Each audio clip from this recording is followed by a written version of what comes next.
नमस्कार। जय हिंद दोस्तों। उत्तराखंड मुख्य परीक्षा जो कि 28 जनवरी से निर्धारित है, उसके लिए हम लोग पेपर 5 आर्थिक एवं सामाजिक विकास का अध्ययन कर रहे थे, जिसके अंतर्गत आज का टॉपिक है आत्मविश्वास से आर्थिक विकास और अर्थव्यवस्था के समक्ष चुनौतियाँ। एक महत्वपूर्ण टॉपिक है यह, अर्थव्यवस्था के समक्ष चुनौतियाँ। सीधे बात करेंगे हम लोग। उससे पहले एक बात और कहना चाहेंगे, उत्तराखंड मुख्य परीक्षा जो भी दे रहे हो या ईबीपीसीएस मुख्य परीक्षा देना है, यह टॉपिक दोनों परीक्षाओं के लिए बहुत महत्वपूर्ण है। तो आप इसको पूरा वीडियो देखें, वीडियो पसंद आए तो लाइक करें और चैनल को सब्सक्राइब जरूर करें। सीधे बात करेंगे हम लोग आत्मविश्वास से आर्थिक विकास के लिए। तो वैश्विक महामारी कोविड-19 के पश्चात विश्व की सभी अर्थव्यवस्थाओं की वृद्धि दर में तीव्र गिरावट आई है, जिससे मानव संसाधन, आजीविका और अर्थव्यवस्था प्रतिकूल रूप से प्रभावित हुए हैं। तो आपने देखा ही होगा, जब से कोविड आया है सभी पूरे विश्व की अर्थव्यवस्था नेगेटिव चली गई। इवन ऐसा को बहुत ऐसी एक ही दो कंट्री बची जिनकी अर्थव्यवस्था 2-4% पॉजिटिव दर से बढ़ी, बाकी सभी की अर्थव्यवस्था नेगेटिव चली गई, नकारात्मक हो गई। आजीविका आपने देखा होगा अपने आसपास या हर जगह कैसे बहुत ही मतलब कि बुरे हालात आ गए लोगों के, मानव संसाधनों का काफ़ी नुकसान हुआ, बहुत कुछ हुआ, आप देखे होंगे। उसी के बाद अर्थव्यवस्था के समक्ष चुनौतियाँ, यह एक बहुत महत्वपूर्ण टॉपिक है। यहाँ से प्रश्न अक्सर एग्जाम में आता रहता है। यहाँ से प्रश्न अगर हम बात करें उत्तराखंड मुख्य परीक्षा के लिए, तो 2 नंबर से लेके 5 नंबर, 8 नंबर और 16 नंबर में भी आ सकता है।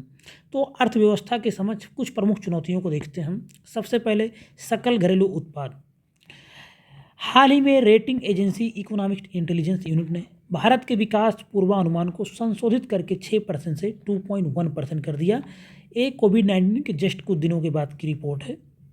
अगर हम देखें तो कोर उद्योगों में भी संकुचन हो रहा है। जून 2020 में प्राप्त आंकड़ों के अनुसार अनुबंधित 8 कोर उद्योगों कोयला, कच्चे तेल, प्राकृतिक गैस, रिफाइनरी उत्पाद, उर्वरक, इस्पात, सीमेंट और बिजली के उत्पादन में 15% की कमी दर्ज की गई। हालांकि अब थोड़ा ग्रोथ हो रहा है, लेकिन ये सब चुनौतियाँ हैं कि कोर उद्योगों में संकुचन को कैसे बढ़ाया जाए। सकल घरेलू उत्पाद में नकारात्मक वृद्धि हुई। तो ये सब बहुत चुनौतियाँ हैं अर्थव्यवस्था के सामने।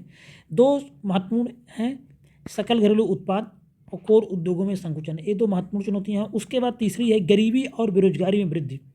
लॉकडाउन के कारण विभिन्न कारखाने व छोटे उद्योगों पर नकारात्मक प्रभाव पड़ा, जिससे व्यापक स्तर पर लोगों की आजीविका प्रभावित हुई और गरीबी बेरोजगारी दर में तीव्र वृद्धि हुई। तो कोविड के बाद आपने देखा होगा गरीबी भी बहुत बढ़ी है, बहुत बहुत बहुत ज़्यादा बढ़ गई। और बेरोजगारी का तो आज आप समझ लीजिए कह नहीं सकते हैं, आज चरम स्तर है बेरोजगारी में। उसी की देन है कि हम लोग यहाँ पे आपके सामने हैं, नहीं तो हो सकता कहीं जॉब कर रहे होते और अच्छा काम करते यूट्यूब के लिए भी। लेकिन गरीबी और बेरोजगारी सभी के लिए, सभी को प्रभावित कर रही है। रिवर्स माइग्रेशन आपने देखा होगा किस प्रकार से रिवर्स माइग्रेशन हुआ ड्यूरिंग लॉकडाउन। तो लॉकडाउन के कारण निर्माण, विनिर्माण और तमाम आर्थिक गतिविधियों के बंद होने से प्रवासी मजदूर महानगरों से अपने गांव की ओर लौट चुके हैं, जिससे आगे की श्रम की समस्या उत्पन्न हो सकती है। ग्रामीण अर्थव्यवस्था की मांग में गिरावट। लॉकडाउन के कारण ग्रामीण क्षेत्रों में कृषि गतिविधियां ठप हो गई।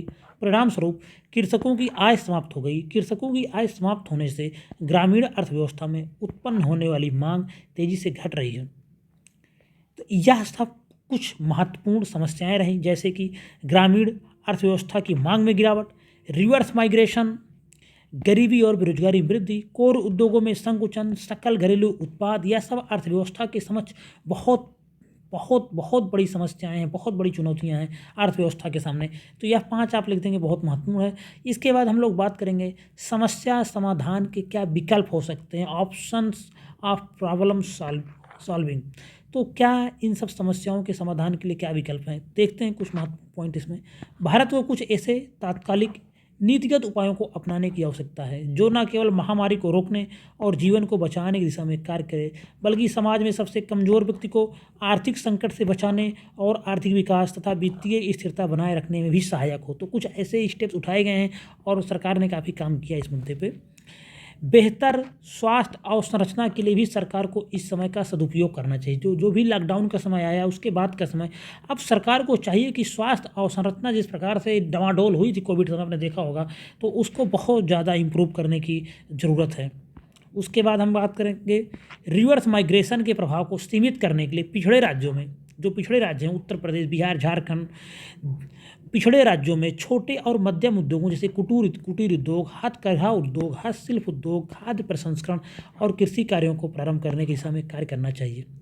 इससे जब अगर आदमी को अपने होम स्टेट में जॉब मिल जाएगी तो क्यों वो किसी बड़े राज्य महाराष्ट्र, गुजरात, इन सब राज्यों, कर्नाटक, इन सब राज्यों में क्यों जाए काम करने, अगर उसको अपने स्टेट में बिहार, झारखंड, बंगाल हो गया या छत्तीसगढ़ हो गया, उत्तर प्रदेश, यहाँ अगर काम मिल जाता तो माइग्रेशन थोड़ा इसका प्रभाव सीमित होगा। भारत की अर्थव्यवस्था को पुनर्जीवित करने के लिए सरकार को विनिर्माण क्षेत्र को विकसित करने पर ध्यान देना होगा। अगर हम बात करें तो हमारे सामने चीन एक बेहतरीन उदाहरण है, जिसने विनिर्माण क्षेत्र को विकसित करना केवल बड़े पैमाने पर रोजगार का सृजन किया, बल्कि देश की अवसंरचना को मजबूत किया। और उसी की देन आज आप देखते होंगे पूरे विश्व में मेड इन चाइना सामान आपको देखने को मिलता होगा। इसी तरह विदेशी निवेशकों के मन में चीन के प्रति शंका भारत के लिए एक बड़ा अवसर प्रस्तुत करती है, क्योंकि कई कंपनियां चीन से अपना कारोबार समेटकर बाहर जाना चाहती हैं। ऐसे में भारत को निवेश प्रक्रिया को सरल बनाकर निवेशकों को आकर्षित करना चाहिए। चीन में जब से कोविड आया, चीन का उसमें हाथ होने की बार बार बातें कही गई विश्व बिरादरी द्वारा, तो उससे बहुत सारी कंपनियाँ वहाँ से भाग रही हैं। तो उन कंपनियों को भारत अपनी तरफ आकर्षित कर सकता है। आकर्षित करने के लिए भारत को अपने जो भी रूल्स रेगुलेशन है उनको थोड़ा सरल बनाना चाहिए। तो ये सब चीज़ों को अपनाकर काफ़ी कुछ सुधार किया जा सकता है। और सरकार ने क्या प्रयास किए हैं अर्थव्यवस्था को सुधारने के लिए, उसको देख लेते हैं। तो भारतीय अर्थव्यवस्था को पटरी पर लाने हेतु प्रधानमंत्री ने आत्मनिर्भर भारत निर्माण दिशा में विशेष आर्थिक पैकेज की घोषणा की। यह पैकेज कोविड-19 महामारी की दिशा में सरकार द्वारा की गई पूर्व घोषणाओं तथा आरबीआई द्वारा लिए गए निर्णय को मिलाकर 20 लाख करोड़ रुपए का है। तो 20 लाख करोड़ रुपए का पैकेज सरकार ने दिया आत्मनिर्भर भारत निर्माण दिशा के लिए। दूसरा बात करें, यह आर्थिक पैकेज भारत के सकल घरेलू उत्पाद के लगभग 10% के बराबर है। पैकेज में भूमि, श्रम, तरलता और कानूनों पर ध्यान केंद्रित किया जाएगा। सरकार द्वारा पैकेज के तहत घोषित प्रत्यक्ष उपायों में सब्सिडी दी जा रही लोगों को, प्रत्यक्ष लाभ हस्तांतरण, डीबीटी, वेतन का भुगतान आदि शामिल होते हैं, जिसका लाभ वास्तविक लाभार्थी को सीधे प्राप्त होता है। सरकार द्वारा एमएसएमई की परिभाषा में बदलाव किया गया, क्योंकि आर्थिक सर्वेक्षण के अनुसार लघु उद्यम लघु ही बने रहना चाहते हैं, क्योंकि इससे इन उद्योगों को अनेक लाभ होते हैं। तो सरकार ने एमएसएमई की इसीलिए परिभाषा बदली, क्योंकि जो लघु उद्यम के रूप में शुरू होते कारोबार बढ़ जाता, लेकिन फिर भी अपने को लघु उद्यम दिखाते रहते, क्योंकि उनके लिए बहुत सारी छूट होती है। अतः एमएसएमई की परिभाषा में बदलाव की लगातार मांग की जा रही थी और सरकार ने बदल भी दिया है। रक्षा उत्पादन में आत्मनिर्भरता बढ़ाने के लिए मेक इन इंडिया पहल पर बल दिया जाएगा। आयुध निर्माण बोर्ड का निगमीकरण किया जाएगा, और अब कर दिया गया जब हम आज बात हो रही है तो, ताकि आयुध आपूर्ति में स्वायत्तता, जवाबदेही और दक्षता में सुधार हो सके।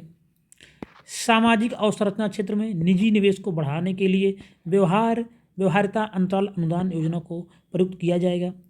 श्रम एवं रोजगार मंत्रालय से प्राप्त आंकड़ों के अनुसार जून 2020 में महात्मा गांधी राष्ट्रीय ग्रामीण रोजगार गारंटी अधिनियम, जिसको हम मनरेगा बोलते हैं, इस कार्यक्रम के तहत 62 मिलियन लोगों ने रोजगार की मांग की। इसी तरह लोगों के आर्थिक सद्व्यवहार को प्रोत्साहित करने व उनमें आत्मविश्वास पैदा करने के लिए तत्काल नगद हस्तांतरण हेतु सरकार को यूनिवर्सल बेसिक इनकम की योजना पर विचार करना चाहिए। सरकार को इस पर काम तो करना ही चाहिए। जो यूनिवर्सल बेसिक इनकम के बीच में चर्चा हो रही थी, उस पर सरकार को काम तो करना चाहिए। यूबीआई एक बहुत ही महत्वपूर्ण है, क्योंकि प्रति व्यक्ति की कुछ ना कुछ तो बेसिक इनकम होनी ही चाहिए और सरकार को उस पर ध्यान देना चाहिए वेलफेयर के तहत। तो सरकार को इस योजना पर काम करना चाहिए। तो यह सब कुछ महत्वपूर्ण पॉइंट थे जो दिखाए गए हैं कि भारत सरकार द्वारा क्या प्रयास किए जा रहे हैं अर्थव्यवस्था को सुधारने के लिए कोविड के बाद, क्योंकि डायरेक्ट क्वेश्चन आ सकता है कोविड के बाद अर्थव्यवस्था से आने वाली चुनौतियों और इनको कैसे दूर किया जाए और सरकार द्वारा क्या प्रयास किए जाए। 16 नंबर में यह पूरा क्वेश्चन आ सकता है कि कोविड-19 के बाद भारत की अर्थव्यवस्था के समक्ष आने वाली चुनौतियाँ, उनको हम लोग कुछ आप बताइए अपने पॉइंट ऑफ व्यू से कि कैसे उनको उपाय की दूर करने से कैसे उनसे उन चुनौतियों को दूर किया जा सकता है और सरकार ने क्या इस दिशा में प्रयास किए हैं। तो ये सब प्रश्न बन सकता है 16 नंबर का, और यहाँ से 5 नंबर 8 नंबर इन सब का भी प्रश्न बन सकता है। तो समस्या समाधान के भावी विकल्प, जिसको आप खुद बताएंगे अपने, और अर्थव्यवस्था के समक्ष चुनौतियाँ, महत्वपूर्ण टॉपिक था, यहीं पर समाप्त होता है। अंत में एक बार फिर कहना चाहेंगे वीडियो को जो भी पहली बार देख रहे हो, वीडियो पसंद आए तो लाइक करें और चैनल को सब्सक्राइब जरूर करें। धन्यवाद।